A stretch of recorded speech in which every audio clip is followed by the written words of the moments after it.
Bienvenidos a la serie Una autoridad política mundial. Estamos llevando adelante el estudio de Apocalipsis capítulo 17 en los símbolos de la mujer que cabalga sobre la bestia. Mirábamos en los capítulos anteriores temas que son de interés, como es la relación de iglesia y Estado, vista la iglesia como una esposa ninfómana, y se explicó también sobre ello. Vimos también los orígenes modernos de la autoridad, y en el capítulo anterior, la crisis planetaria que favorecería la aparición de esta autoridad.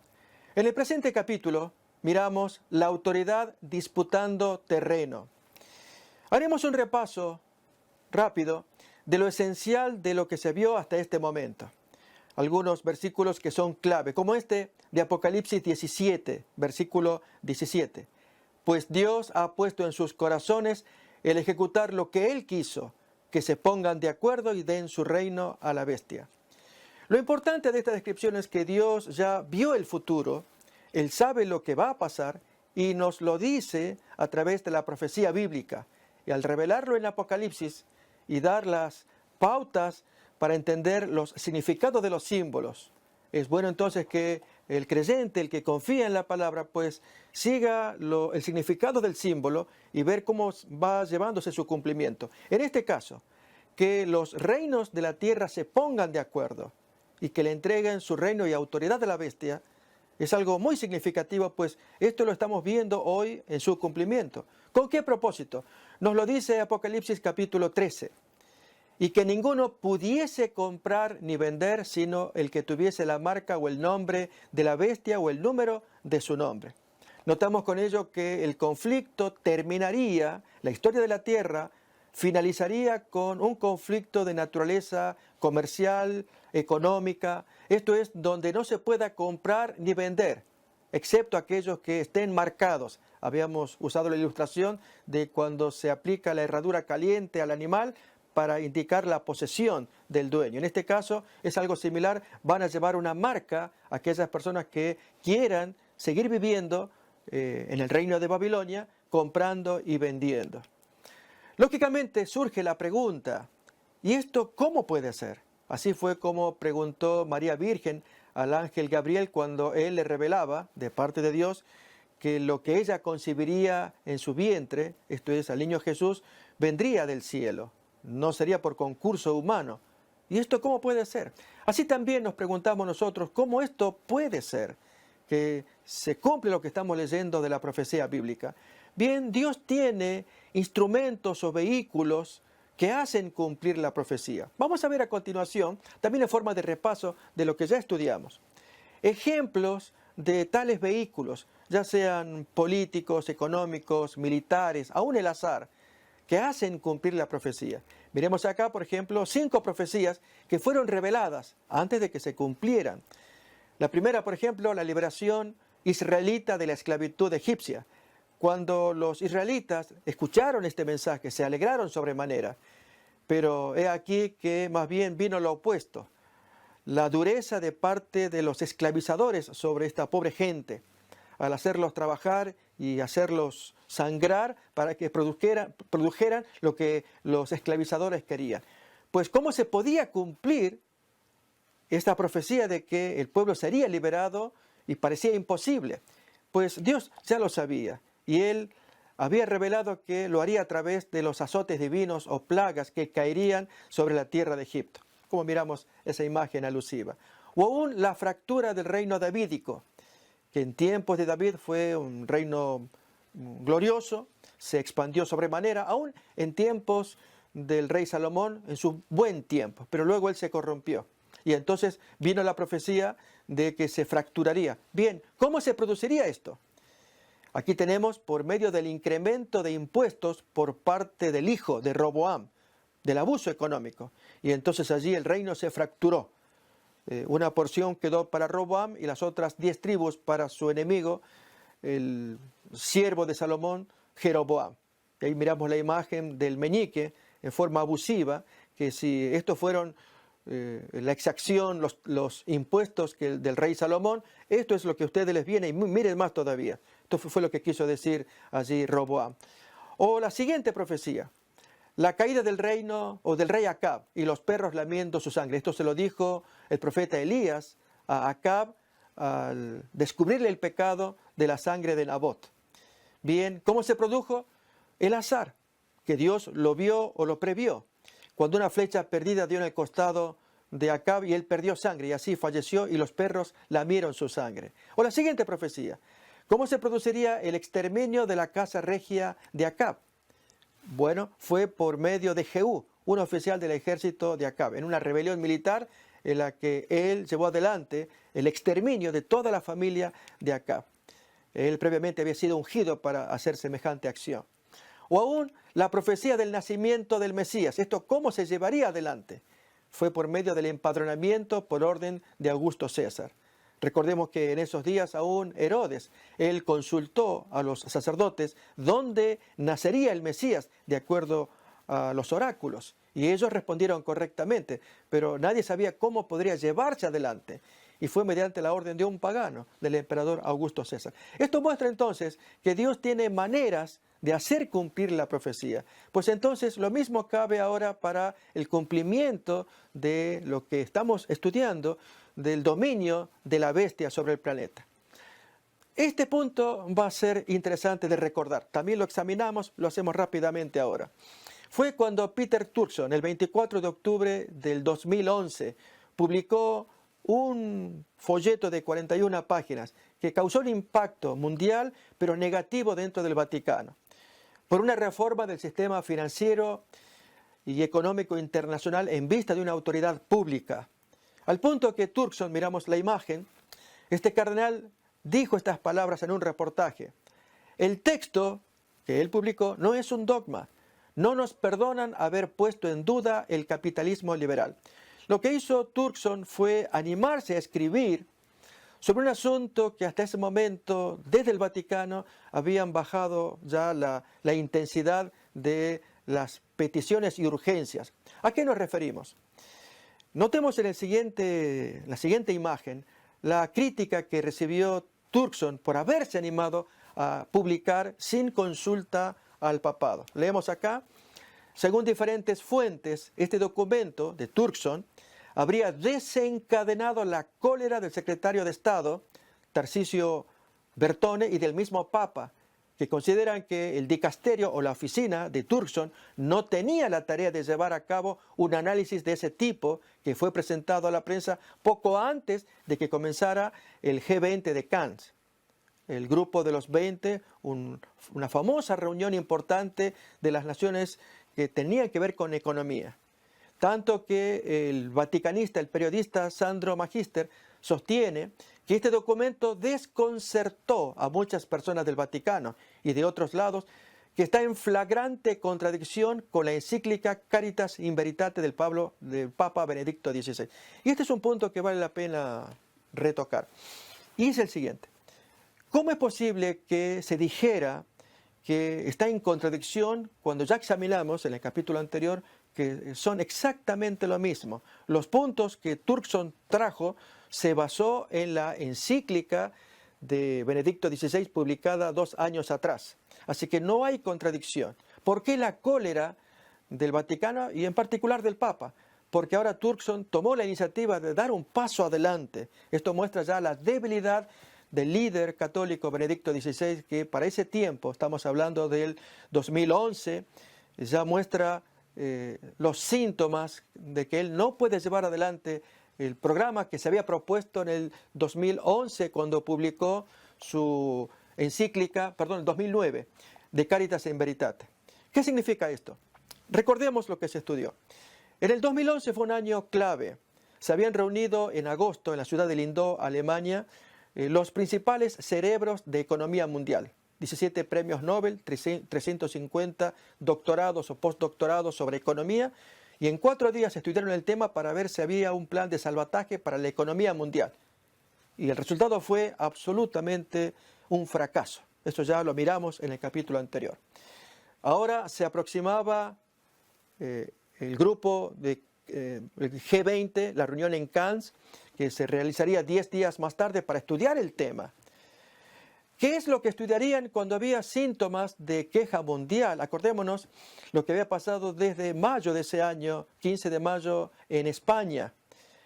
El M15, le llaman así, un movimiento pacifista, popular, de queja de las masas contra proletariado, se le llama también, contra los ricos.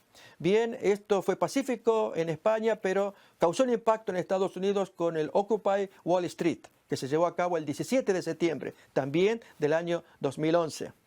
Un movimiento que en 10 días, esto es para el 27 de septiembre, ya había reunido a 52 ciudades en Estados Unidos que imitaban el movimiento de la marcha pacífica en protesta, los pobres, la clase media para abajo, contra el 1% que manejaba las riquezas.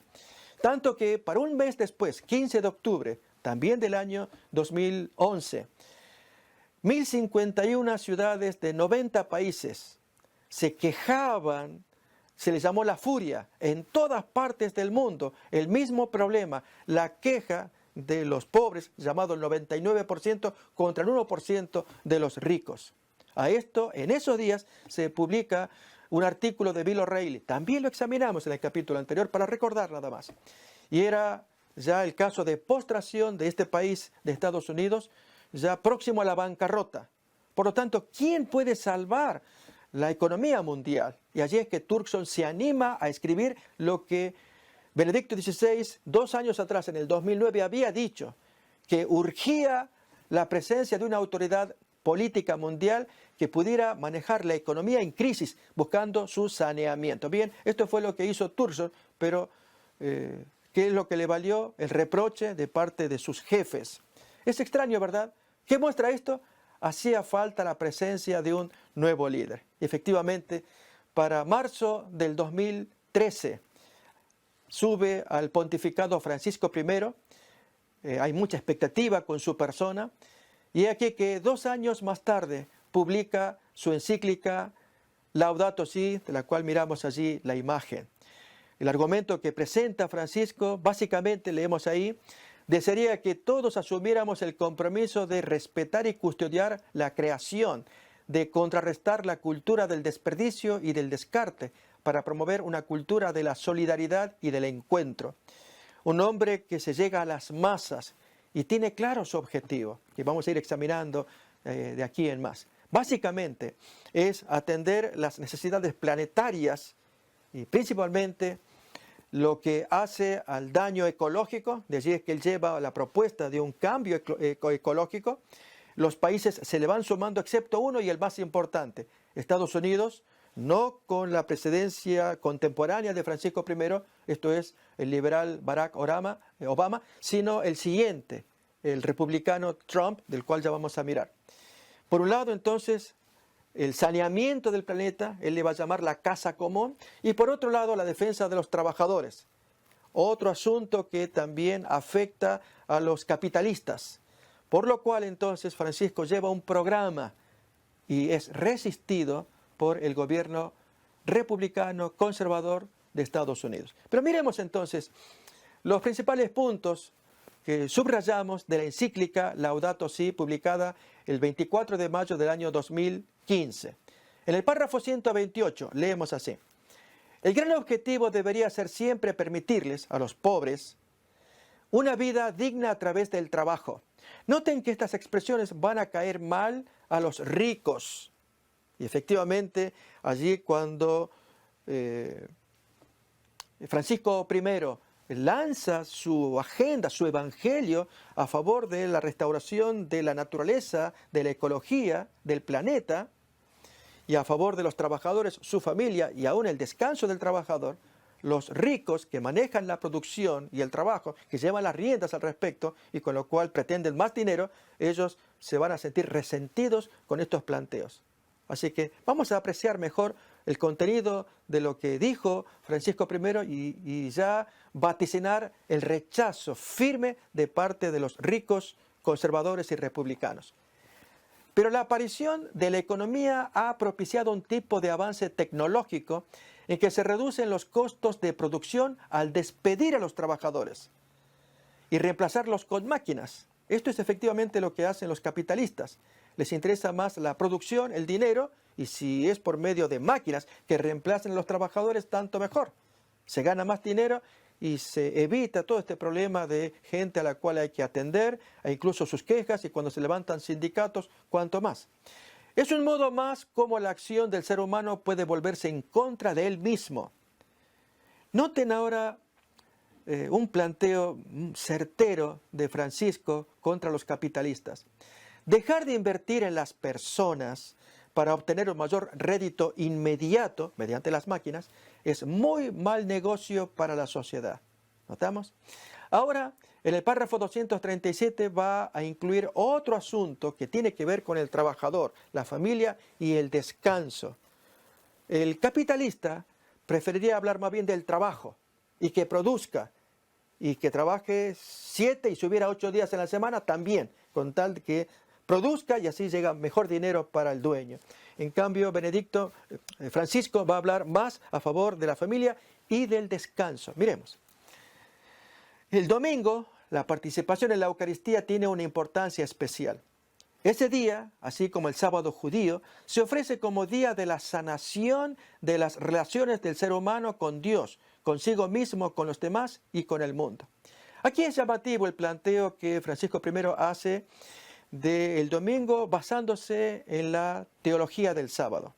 Este tema del sábado y las bases, tanto bíblicas como humanas, que sostienen que ese día todavía permanece como una bendición para el ser humano, se está desarrollando en otra serie de este ministerio, serie que hemos titulado Sábado o Domingo, una historia del cambio del día sagrado, que invitamos a mirar también. Porque aquí lo que hace Francisco es establecer un paralelo del sábado judío, del cual dice, notemos a continuación, la ley del descanso semanal imponía abstenerse del trabajo el séptimo día para que, noten, la bondad, la bendición, la ventaja que trae el descanso para el resto de la comunidad, para que reposen tu buey, tu asno y puedan respirar el hijo de la esclava y aún el emigrante, el extranjero. Si esto producía el sábado, ¿cuánto más ahora el nuevo día domingo? Por lo cual dice allí, marcado en azul, es el día de la sanación de las relaciones del ser humano con Dios, un día en que se puede reencontrar con Dios, consigo mismo, si tiene descanso para meditar en sí mismo, con los demás, particularmente con la familia, aún con el mundo, con la sociedad, cuanto más con la naturaleza. Solamente que la pregunta que agregamos, como en paréntesis, es, si esto ya lo traía el sábado del Antiguo Testamento, ¿por qué buscar un nuevo día que lo reemplace si el propósito ya estaba revelado para el sábado? Pero seguimos. El descanso es una ampliación de la mirada que permite volver a reconocer los derechos de los demás. Noten, habla del descanso, no tanto del trabajo. No quiere decir que no haya que trabajar, sino el trabajo es obligación, pero que haya tiempo de descanso para que se vitalice el trabajador y su familia también. Así el día de descanso, o sea el domingo, cuyo centro es la Eucaristía, derrama su luz sobre la semana entera, le da significado a la semana. Cuando el hombre se encuentra consigo mismo, con Dios, hay sanación en la relación con la familia, con el prójimo, con el mundo, con la naturaleza, es lo que pretende decir Francisco. Derrama su luz sobre la semana entera y nos motiva a incorporar el cuidado de la naturaleza y de los pobres. Notamos que efectivamente cuando hay un domingo libre, off, aún la naturaleza se beneficia en cuanto ya no hay más depredación. Esto es que en el día domingo pues cesan los trabajos, cesan las máquinas, cesa la producción, cesa aún el fluido de corriente, el uso de la gasolina, cuántos lugares que se siguen produciendo y que haya descanso para la naturaleza y cuánto más para el hombre. Hay un beneficio que ello trae. Y más, como dice Francisco, el hecho de que se centre en la Eucaristía, que tenga comunión con Dios mediante la misa y compartir allí la relación con Dios. Notamos, es claro el planteo que trae Francisco, si lo podemos resumir. Habla del trabajador, la familia y su merecido descanso dado en domingo. Como también, ya miraremos párrafos, habla del ambiente. Y para que no se dañe más el ambiente, les va a pedir a los capitalistas, a los países del primer mundo, que ellos bajen la producción. Esto significa pérdida económica, con el propósito de que no sigan emanándose los gases de tantos artefactos que hacen daño a la capa de ozono. Miremos ahora cómo la encíclica del Papa Francisco sobre el medio ambiente desata la ira de los conservadores en Estados Unidos. Esta noticia aparece publicada el 18 de junio, un poco menos que un mes de publicado originalmente, 24 de mayo del 2015. La BBC Mundo, en junio 15 del 2015, publica este artículo. Notemos allí qué importante es el planteo, porque aquí que para solucionar este asunto hay un plan de parte de Francisco. Miremos acá. El pontífice hace un llamado a proteger a nuestro planeta de la degradación medioambiental y carga contra el actual sistema económico capitalista que explota los recursos naturales sin consideraciones éticas o morales. Es decir, a explotar como pueda todo lo que produzca la naturaleza, pero aquí que si perjudica a la familia en cuanto no tiene descanso o perjudica a la naturaleza con las emanaciones, no hay consideración ética. El asunto es producir y sacar dinero, lo que se va a llamar capitalismo salvaje. Miremos todavía más. Jeb Bush, candidato republicano a la presidencia por ese tiempo, Donald Trump entraría en carrera un poco más adelante, aseguró que no cree que la religión deba mezclarse con cuestiones que tengan un efecto en el ámbito político. Son dos cosas distintas, según Bush. La política tiene sus reglas, la religión tiene la suya, y es aquí que Francisco, al traer una encíclica, molesta a los políticos, especialmente a estos capitalistas.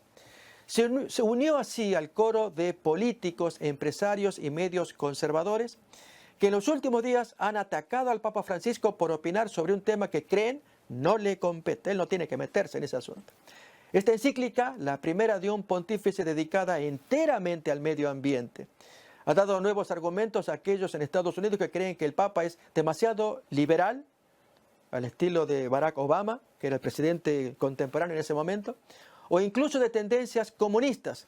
Hoy ya hablaríamos más apropiadamente socialistas, en lugar de capitalistas. Por su posición aperturista en cuestiones sociales y por sus críticas al capitalismo salvaje y a la dictadura de la economía. Es como se plantea allí, es la reacción que la población tiene por la encíclica del Papa en defensa del medio ambiente y de los trabajadores. Los conservadores en Estados Unidos son conocidos por negar la conexión entre el cambio climático y las actividades humanas y por oponerse a la adopción de medidas que limiten, por ejemplo, la emisión de gases con efecto invernadero, gases que finalmente dañan la capa de ozono. Vamos entendiendo entonces el conflicto. De allí es que Benedicto estaba siendo mal mirado aquí en Estados Unidos. ¿Cómo podía esto solucionarse? Pues, dije Benedicto, Francisco I, él es el agente que va a actuar en este momento. Y es dar un paso, visitar Estados Unidos. En medio de la crítica, en fin, de ese tiempo, calculemos mayo del 2015, cuando él va a hacer lo que miramos a continuación, la visita papal de Francisco I a Estados Unidos en septiembre de ese mismo año 2015. Desde el 22 al 27, él visitó acá el país de Estados Unidos. Miramos para el día 23, tuvo su bienvenida de parte del presidente Obama, lo visitó, en fin, allí el encuentro entre ambos líderes, luego el encuentro con obispos americanos y la canonización de un fraile acá que también luchó por los trabajadores, Junípero Serra, al finalizar el día 23. En el día 24 visitó el Congreso de los Estados Unidos acá de América, pudo dirigirse allí y hablar a los congresistas. No es muy común, pero se le dio lugar y él pudo expresar sus pensamientos. Luego entonces, en los siguientes días, día 25, visitó las Naciones Unidas. Ya otros papas habían tenido su alocución. Recordemos desde Pablo VI en octubre del año 1965. Así fue también con Juan Pablo II, Benedicto XVI y ahora Francisco I. Bien, lo cierto es que siguen los días y las horas haciendo su visitación hasta que ya para el día 26 se dirige a Filadelfia y da una misa allí. ¿Por qué? Porque se iba a llevar a cabo un evento sumamente importante con el cual culmina su visitación. Y es el Encuentro Mundial de las Familias.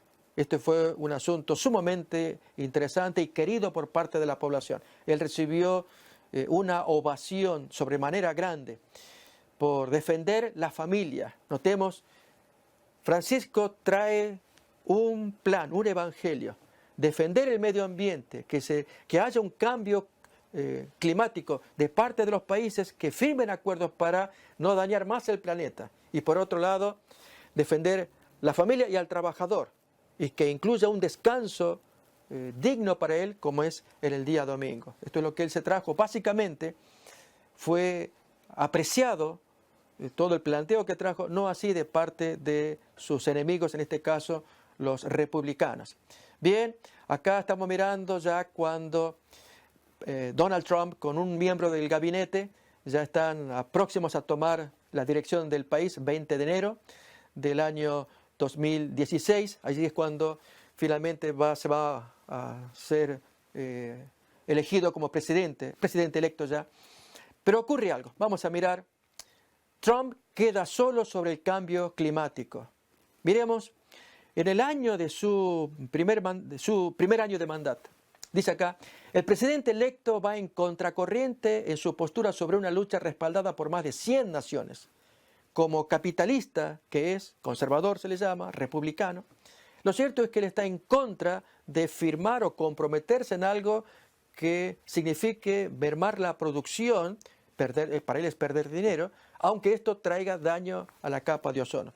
Todos los demás países están de acuerdo bajo la tutela y liderazgo de Francisco I y que dio impulso con su encíclica Laudato Si. Dice más todavía, leamos. El presidente electo Donald Trump se quedó solo con su postura de negación del cambio climático, luego de que este mes entrara en vigor el Acuerdo de París, el cual ya había sido aceptado por 175 naciones, incluidos los Estados Unidos. Se lo había firmado en abril del año 2016. Ya estaba firmado, pero cuando entra en vigor, es decir, que reunir a todos los países, él es el único que se va a oponer. Notemos, la ratificación del acuerdo en Marrakech sumó 109 países, un porcentaje por encima del mínimo requerido para compromisos de este tipo. ¿Cuál era el argumento que Trump utilizaba? Esto lo había dicho en el 2002 en un Twitter. El concepto de calentamiento global lo inventaron los chinos para hacer que la industria estadounidense dejara de ser competitiva. Los dos grandes países capitalistas, que son potencia mundial, y en consecuencia países donde se produce el mayor consumo de artículos, hay producción y muchos de esos productos con emanaciones que dañan la capa de ozono. Pues se les pedía a ellos y tantos otros países capitalistas, mayormente del primer mundo, que aceptaran los acuerdos de bajar las emanaciones. Pues todos aceptaron, aún sorpresivamente China, faltaba Estados Unidos. Pero desde el 2012 Trump manejaba este concepto, que era un invento chino de hacer creer que las emanaciones se producen por actividades humanas para influir en Estados Unidos, que ellos bajaran también y estos siguieran manejando el mercado con sus ventas. Como dice acá, fue un invento chino para que la industria estadounidense baje y deje de ser competitiva. Lógicamente, los hechos dirán si ese pensamiento es correcto. Francisco I sigue adelante con su evangelio, lleva su encíclica. En una ocasión dijo esto: invito a todos a recibir con corazones abiertos este documento, el cual continúa la línea de la doctrina social de la Iglesia. Vamos a mirar a continuación unos párrafos de este documento, Doctrina Social de la Iglesia, que se firmó en el año 2004. Allí aparecen los postulados básicos que luego Francisco I toma y los lleva, los plasma en Laudato Si y los lleva por todos lados. Leamos pues entonces el documento social de la Iglesia, librado por el Pontificio Consejo Justicia y Paz. Recuerden que en el 2011 Turkson fue el que lanzó un documento importante desde este dicasterio Justicia y Paz. En el párrafo 285 leemos así: el domingo es un día que se debe santificar mediante una caridad efectiva, dedicando especial atención a la familia y a los parientes, así como también a los enfermos y a los ancianos. Párrafo 286. Las autoridades públicas tienen el deber de vigilar para que los ciudadanos no se vean privados por motivos de productividad económica. Acordémonos que son los capitalistas, los empresarios, aquellos que manejan grandes dineros y producciones, los ricos, los que por causa de la productividad económica ellos privan de descanso al trabajador, más bien que él produzca. Bien, leemos acá que las autoridades públicas tienen el deber de vigilar para que los ciudadanos no se vean privados por motivo de productividad económica de un tiempo destinado al descanso y al culto divino. Los patronos tienen una obligación análoga con respecto a sus empleados.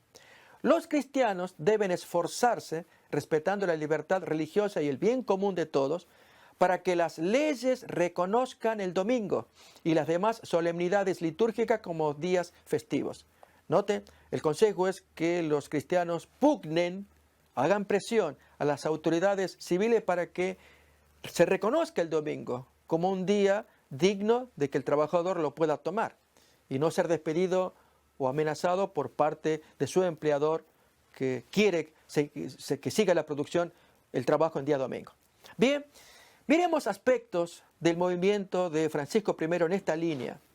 Ya en el año 2013, cuando él ascendió, a los pocos meses, esto es el 6 de junio, tuvo un encuentro con el presidente de la Confederación Argentina de la Mediana Empresa CAME, Osvaldo Cornide, con quien tuvo un diálogo. Como dice el artículo periodístico que miramos ahí, el Papa por el cierre de comercios el domingo. Francisco I respaldó un proyecto que impulsa esta Confederación Argentina de la Mediana Empresa. Miremos las palabras de Cornide, allí en el párrafo central. Es un tema en el que habíamos trabajado con Bergoglio cuando era arzobispo de Buenos Aires, recordemos ambos compatriotas, y que por supuesto apoya porque el empleado de comercio, del cual Cornide representa como presidente, empleado que trabaja el domingo, que es el día del Señor, no tiene oportunidad de reunirse con su familia, dijo entonces Cornide allí al periodismo. Cuando saludé al Papa le conté que en las provincias argentinas del Chaco y La Pampa las legislaturas están tratando el tema. Él me dice, qué bueno, porque claramente respalda nuestro proyecto. Y es la lucha que Cornide está haciendo en Argentina para que se expanda por diferentes provincias la obligatoriedad de parte de las legislaturas de que obliguen a las grandes empresas a que cierren los domingos para que el empleado de comercio y el empleado en general pueda tener acceso a un descanso y a su familia. Miremos cómo esto va a seguir. Lo cierto es que, recibiendo el apoyo del Papa, Cornide regresa a Argentina y se distribuye estos afiches y se levantan las marchas con pancartas como miramos allí. El Papa por el cierre de comercios del domingo. Y el eslogan era, sí al descanso dominical, sí a la familia. Y mucha gente se movió por diferentes partes, ciudades, llevando estas pancartas para hacer que las legislaturas consideraran este aspecto y se votara una ley dominical. Aquí se produce lo que este servidor llama el experimento de Argentina. Esto es que la ley dominical brota desde abajo hacia arriba, desde las masas, desde el pueblo hacia los legisladores, haciendo presión para que se imponga eventualmente una legislación que favorezca al trabajador, permitiéndole un descanso el día domingo. Tanto que poco tiempo después, un año después de su ascenso al pontificado, Francisco I, allí en la fecha que aparece, en un video que está en internet, él tiene una alocución, claramente menciona la dignidad acerca o que es necesaria para los trabajadores y el domingo en particular, del cual el trabajador tiene derecho. Lógicamente uno oye y piensa, esto es un asunto social. Bien, pareciera que sí, pero ya vamos a mirar si es meramente social o hay un trasfondo religioso. A esto contribuyó, y ponemos acá, también un video, un canto, casi que suena como un himno. Hoy es domingo se llama, escrito por Diego Torres y que canta con él Rubén Blades. Está allí en YouTube, uno lo puede escuchar. Poco más y se puede convertirse en un himno a favor de la legislación dominical. El canto es pegadizo, tiene ritmo de salsa. La gente que participa, las imágenes, el video, la música es tan agradable que muestra a la gente que en domingo disfruta del descanso, disfruta de un buen asado, de una buena carne, de tallarines, fideos, pastas, de la visita de los parientes, de los vecinos, y allí ellos están felices, disfrutando de un día libre de la ocupación laboral. Y que en la letra hay un párrafo que ponemos acá, miremos, que Diego Torres pone allí mientras canta, a ritmo de salsa: hoy es domingo y no es bueno para trabajar. Hoy es domingo, el día para disfrutar. El domingo se va a misa, hablo de lo espiritual. Se reúne la familia y amigos a celebrar. Imagínense, a ritmo de salsa y lo pegadiza que es la música, cuánta gente, guiado por los sentidos, la música, en fin, lo que mira los ojos, apoyarán más esta legislación dominical. Veamos los efectos que produce en ambas partes, en el pueblo, la gente, el trabajador, como también en los supermercados que se oponen, las grandes compañías que manejan las producciones, las ventas, como también la legislación. Sirva como ejemplo aquí este informe de inconstitucional, se lo declara así, el descanso dominical en Rosario, pero no Villa Constitución. Esto pasa en la provincia de Santa Fe, Argentina. Es decir, esto muestra que el intento de legislación dominical provincial al menos no puede serlo porque en ciertas localidades funciona, en otras no. Miremos, la justicia santafesina declaró inconstitucional en Rosario, una de las ciudades de Santa Fe, la ley de descanso dominical que obligaba a los supermercados a cerrar los días domingos. El secretario general del SEC, Monti, aclaró que la medida no afecta a Villa Constitución ni a las otras localidades en donde se está aplicando. Y entonces los supermercados como Coto, miramos allí, equivale a Walmart, Carrefour y grandes compañías que manejan allí productos a la venta y empleados también. Ellos, al verse presionados para cerrar un día de mucha venta y de trabajo, pues no están a favor de esta ley. Pero aquí que entonces ocurre un fenómeno, la presión del pueblo sobre los legisladores y aún sobre los supermercados y grandes compañías capitalistas, como leemos en la nota de abajo. Cuando se aprobó el descanso dominical, los supermercadistas, como Coto en este caso, despidieron a decenas de trabajadores en Rosario. Es decir, si la legislación obliga a que estas empresas grandes, capitalistas, tengan que cerrar en domingo, pues se justifican allí sus números, la no venta en domingo, despidiendo empleados. ¿Cuál fue la reacción? Pues el mismo pueblo se queja, y miramos ahí la marcha, con trompetas y bombos y cuánta cosa, para que el supermercado no haga semejante cosa de expulsar empleados. Como dice a continuación, despidieron a decenas de trabajadores en Rosario para reducir costos, y los gremios, los sindicatos, las uniones repudiaron esa medida. Realmente se produce un grave conflicto para imponer algo que gente se resiste a recibirlo, como son las grandes empresas, las grandes compañías, supermercados, multinacionales también, que viven y ganan dinero trabajando en domingo. El asunto es, ¿esto podrá convertirse eventualmente en una legislación dominical como pretende Francisco I? Miremos acá, esta es la marcha, las pancartas por todo lado diseminado. Representa el pensamiento y el sentimiento y la acción popular también. Tanto que ya en otros países, en el caso de España, aún a principios de los 1900, había pasado.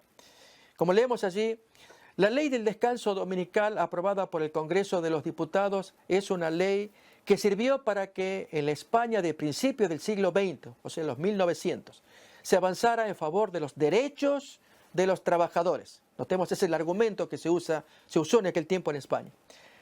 Es la que obliga a que no se trabaje los domingos. El 3 de marzo de 1904, siendo presidente del gobierno de España Antonio Maura, se aprobó finalmente la ley de descanso dominical, una ley que con partidarios y detractores terminó por imponerse como algo normal. Allí entonces se impone, pero con el paso de las décadas hay leyes que luego se ponen obsoletas. Esto es cuando crecen los comercios, las grandes empresas, las grandes compañías con sus productos y la necesidad de empleados y de trabajo, incluido el domingo. Y por lo tanto, aquella ley que pudo haber servido en un tiempo comienza a aflojarse hasta que venga alguien que nuevamente ponga fuego al tema. Pero es aquí que en Estados Unidos hubo un intento también de imponer leyes dominicales. En Estados Unidos, miremos acá primeramente esta nota y luego un comentario. La argumentación del profesor Alonzo T. Jones ante la Comisión del Senado de los Estados Unidos de Norteamérica, liderado allí por el senador Henry Blair, con quien él tuvo un diálogo en diciembre de 1888, por lo cual, en este librito que recomendamos leer, que se puede descargar de internet, allí aparecen los principales argumentos que Jones utilizó contra la promoción de una ley dominical y que eventualmente tendría carácter religioso. Y este es el detalle muy significativo. Esto es, al imponer una ley dominical, de descanso dominical, y que uno supone que tiene un trasfondo social, ya vamos a mirar que va más allá que el trasfondo social. Hay un aspecto religioso. De modo entonces que aquellos que por necesidad tengan que descansar en domingo, ya teniendo su día de descanso que es el sábado, y ahora verse obligados a descansar en domingo porque hay una ley. O aún los islámicos que también tienen su día sagrado el viernes y que luego tengan que verse obligados a descansar en domingo porque hay una ley. Para ellos también representa una pérdida. Pero además de esto, cuando no se cumple con esta ley y hay gente que siente que ya hizo su descanso religioso, el punto acá es, pero este es un descanso social. Bien, de eso trató la discusión de Jones contra Henry Blair, por lo cual cayó allí la ley dominical que hasta ese tiempo era provincial. Esto es, cada provincia o estado, como se llama acá en Estados Unidos, cada estado tenía su ley dominical o Blue Laws, se llama así. Y es que aquí funcionaba de una manera, pero en otra provincia funcionaba de otra manera, en otra de otra manera. De modo que lo que aquí se penaliza, una violación dominical, aquí no lo es. Aquí es normal hacerlo. Y lo que aquí se penaliza, aquí no lo es, etc. Entonces, había que unificar la ley y hacerla nacional o federal, no provincial o estatal. Entonces, de eso trató este proyecto de ley dominical de Henry Blair y que esto fue desarmado por el aporte de Alonzo Jones. Pero vamos a ver que actualmente la ley dominical está cundiendo, avanzando, como ocurre en Polonia. El 30 de enero de este año 2018, el presidente Duda de Polonia, él firmó ya la ley dominical nacional, pero con ciertas características. Miremos ahí un poquito, vamos a leer. Dice allí, el presidente de Polonia promulgó el martes una ley que limita ampliamente las actividades comerciales los domingos, argumentando que la medida beneficiará la vida familiar de los trabajadores. En 2 párrafos más agrega, a partir del 1 de marzo, las tiendas y mercados deberán cerrar 2 domingos al mes a lo largo del año 2018. Notemos que para el 2019, solo un domingo al mes estará abierto, 3 domingos van a estar cerrados. A ver otra vez, en el 2018, 2 domingos cerrados, en el 2019, 3 domingos cerrados, y en el 2020 los 4 o 5 domingos ya quedarán cerrados. Será una ley completa. Ahora se están acomodando para a ver cómo la medida avanza y especialmente la reacción de los supermercados. Notemos la reacción violenta en Argentina, que los supermercados no aceptan esta medida y sin embargo vamos a ver esto cómo cunde en otros países. Pero miremos acá esta gran situación que hay entre Francisco I con su evangelio, su Laudato Si, y la resistencia que pone el actual presidente de Estados Unidos, Donald Trump, cuya actitud no cambia frente a Laudato Si, a la invitación de que los países se sometan, firmando acuerdos y cumpliéndolos, a mermar la producción para que cesen las emanaciones y haga menos daño a la capa de ozono.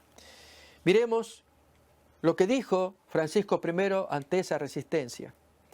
El Papa Francisco advierte que el mundo está al borde de un suicidio. Si no se actúa rápidamente, todo esto va a colapsar. El planeta no da más. ¿Saben? A esto viene a colación un pensamiento de la palabra de Dios que quisiera compartir. Aparece en Apocalipsis capítulo 11. No imaginamos, no sabemos si Francisco conoce este texto, no lo ha citado al menos, pero muestra claramente que Dios castigará a aquellos que destruyen la tierra. Capítulo 11 de Apocalipsis, versículo 18, leo así. Y se airaron las naciones y tu ira ha venido, y el tiempo de juzgar a los muertos y de dar el galardón a tus siervos los profetas, a los santos y a los que temen tu nombre, a los pequeños y grandes, y de destruir a los que destruyen la tierra.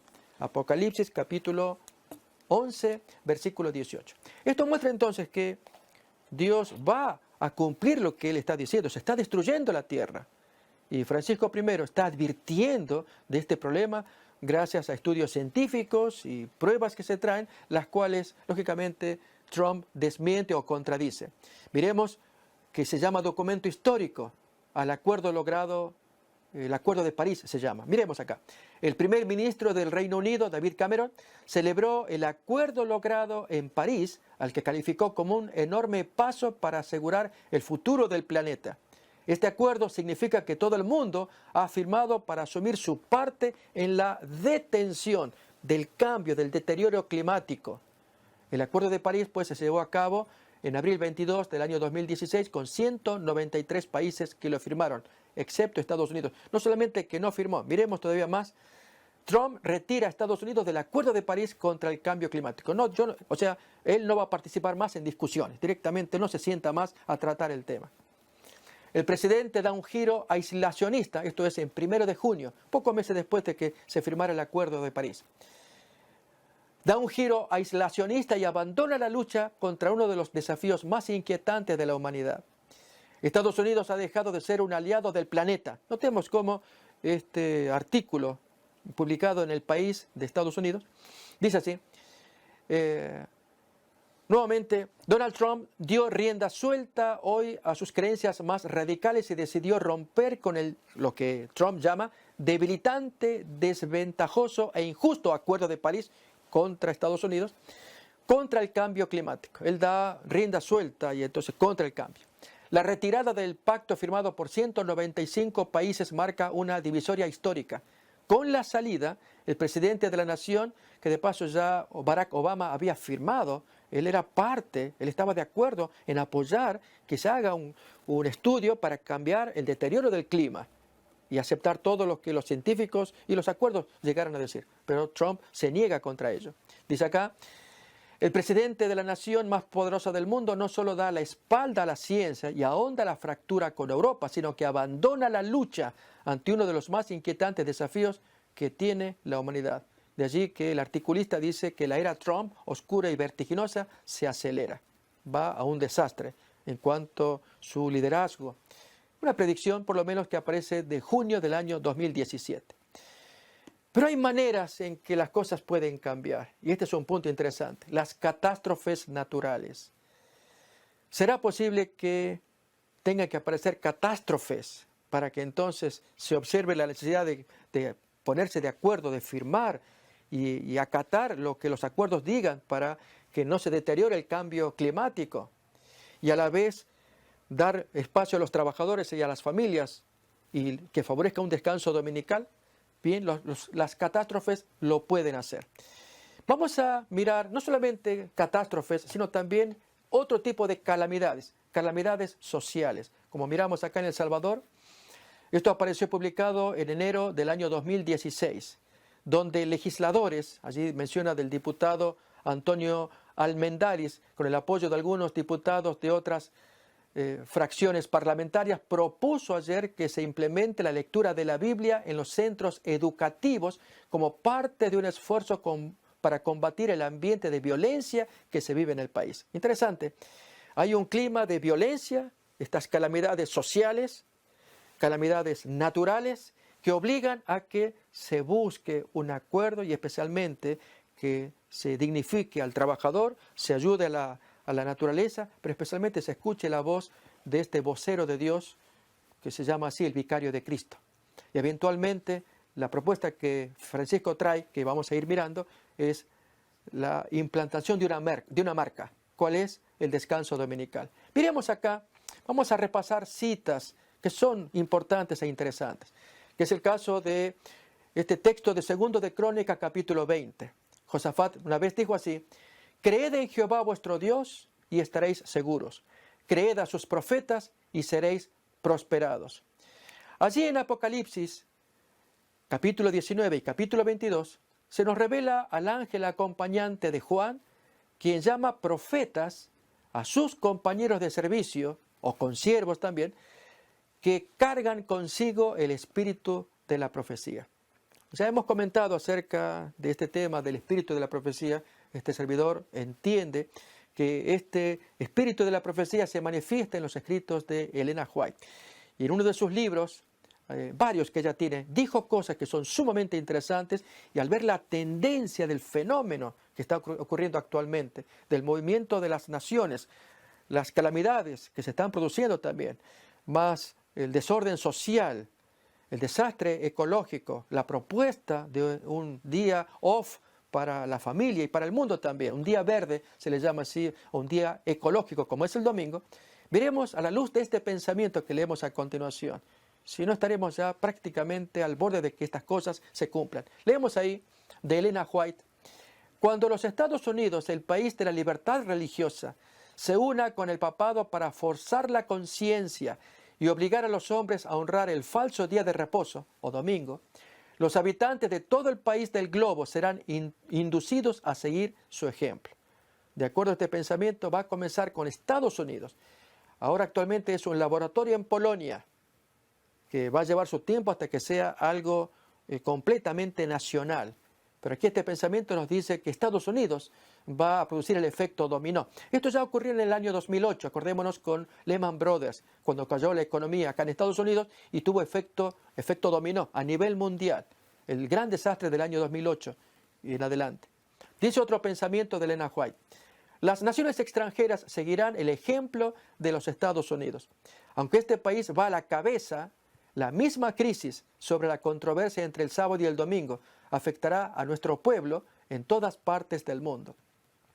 Este servidor que está dando el tema se solidariza con mis compañeros adventistas del séptimo día en Polonia, cuando ellos también se vean obligados a hacer algo que por mandato presidencial primeramente y luego social se impondrá un descanso obligatorio, cuando ya el que se guía por la palabra de Dios tiene su descanso guardando el séptimo día de la semana o sábado. Pero vamos a ver acá, este es el párrafo que importa, lo que está subrayado, lo que importa retener. Los países del globo seguirán el ejemplo de los Estados Unidos. El punto interesante es que hoy Estados Unidos se resiste, el gobierno de Estados Unidos, Donald Trump, se resiste a seguir las indicaciones del Papa. Dicho de otra manera, a entrar en el aro. No lo está haciendo. Bien, ¿qué es lo que tiene que pasar para que se cumpla la profecía? Esto es, ya prácticamente las cosas están dadas. Esto es que hay un líder que tiene bien claro qué es lo que hay que hacer, a diferencia de Benedicto XVI, quien criticó a Peter Turkson 2011 por haber publicado un documento que el mismo Benedicto XVI había publicado 2 años atrás, 2009. Bien, Francisco I tiene agallas para decir y hacer las cosas. Y en este caso se presenta como un enemigo del capitalismo americano, defiende el socialismo, esto es, las naciones, que haya una familia de naciones, salvar el planeta, salvar la familia y salvar el descanso para el trabajador. ¿Cuál es? El domingo, según él. Vamos a ver entonces, en estos pensamientos que leemos a continuación, para recibir más luz de lo que estamos escuchando. Elena White también dijo: Satanás obra a sí mismo por medio de los elementos para cosechar muchedumbres de almas aún no preparadas. Tiene estudiados los secretos de los laboratorios de la naturaleza y emplea todo su poder para dirigir los elementos en cuanto Dios se lo permita. Y da un ejemplo. Cuando se le dejó que afligiera a Job, cuán prestamente fueron destruidos rebaños, ganados, sirvientes, casas e hijos en una serie de desgracias, obra de un momento. Es Dios quien protege a sus criaturas y las guarda del poder del destructor, de Satanás.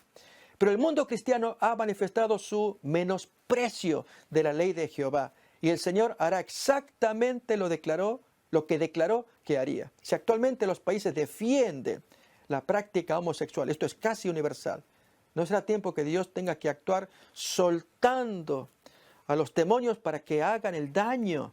Es lo que estamos leyendo acá en este pensamiento.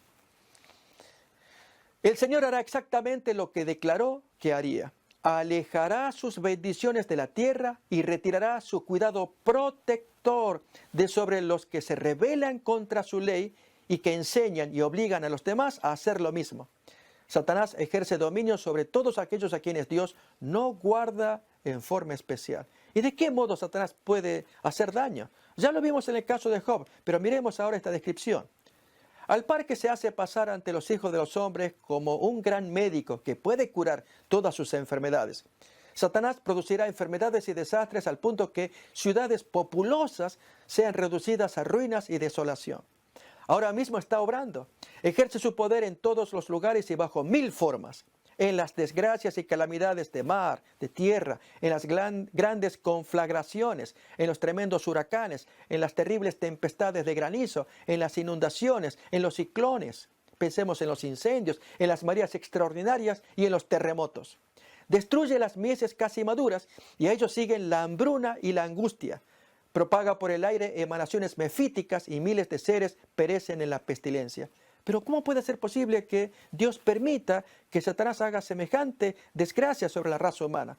Bien, lo sigue explicando el espíritu de la profecía, basado en un texto que leemos ahora. Dice todavía más, estas plagas irán menudeando más y más y se harán más y más desastrosas. La destrucción caerá sobre hombres y animales. La tierra se pone de luto y se marchita, dice Isaías 24, y ahí está la clave. Miremos. Desfallece la gente encumbrada de la tierra. La tierra también es profanada bajo sus habitantes porque traspasaron la ley, cambiaron el estatuto, quebrantaron el pacto eterno. Esto es, la tierra desfallece bajo sus moradores porque violan la ley y en consecuencia al violarla, ya no puede proteger, quita su protección, como pasó con Job. Allí fue un caso voluntario de parte de Dios, es decir, fue desafiado y él aceptó. Pero en este caso, Satanás reclama poder destruir a quienes violan la ley y lamentablemente obtiene el permiso. Seguimos leyendo, miremos. Y luego el gran engañador persuadirá a los hombres de que son los que sirven a Dios los que causan esos males. La parte de la humanidad que haya provocado el desagrado de Dios lo cargará a la cuenta de aquellos cuya obediencia a los mandamientos divinos es una reconvención perpetua para los transgresores. Se declarará que los hombres ofenden a Dios al violar el descanso del domingo. Que este pecado ha traído a calamidades que no concluirán hasta que la observancia del domingo no sea estrictamente obligatoria. Y que los que proclaman la vigencia del cuarto mandamiento, haciendo con ello que se pierda el respeto debido al domingo y rechazando el favor divino, turban al pueblo y alejan la prosperidad temporal. Y así se repetirá la acusación hecha antiguamente al siervo de Dios y por motivos de la misma índole. Y sucedió luego que Acab vio a Elías, que le dijo a Acab, ¿estás tú aquí, perturbador de Israel? A lo que respondió, yo no he perturbado a Israel, sino tú y la casa de tu padre por haber dejado los mandamientos de Jehová y haber seguido a los Baales. Cuando con falsos cargos se haya despertado la ira del pueblo, éste seguirá con los embajadores de Dios una conducta muy parecida a la que siguió el apóstata Israel con Elías. Con esto queremos decirles, amigos, que va a llegar un tiempo tan dramático que por obedecer estos principios que se están haciendo populares, ¿cuál es? Que aparecen atractivos al comienzo. La defensa de una agenda para ayudar al cambio climático, que eso no se deteriore más. Y creo que estamos todos de acuerdo en que se tienen que bajar las emanaciones y la producción. Por otro lado, la defensa de la familia, del trabajador, y que tenga su merecido descanso. Estamos de acuerdo también. Solamente que aquí hay algo que se debe considerar y que lo estudiaremos ya en otra ocasión, y es que Dios ya propuso un plan. Al observar sus mandamientos, y en particular el cuarto de ellos, el descanso del sábado, ya estaba dicho y enseñado cómo podemos ayudar al planeta, ayudar a la familia, ayudar al trabajador y a su salud psíquica y espiritual. Pero ¿por qué proponer otro día que no sea el día sábado? Este es el gran conflicto. La Biblia pues le llama la marca de la bestia, que se impondrá y habrá quienes se resisten a ella. Con esto, amigos, queremos decirles que estamos ya en vísperas de grandes cumplimientos y que es bueno que estuviéramos absolutamente preparados. Con ello queremos agradecer que nos acompañaron en el desarrollo de este cuarto capítulo, La autoridad disputando terreno, de la serie Una autoridad política mundial. Hasta el siguiente capítulo. Gracias por acompañarnos.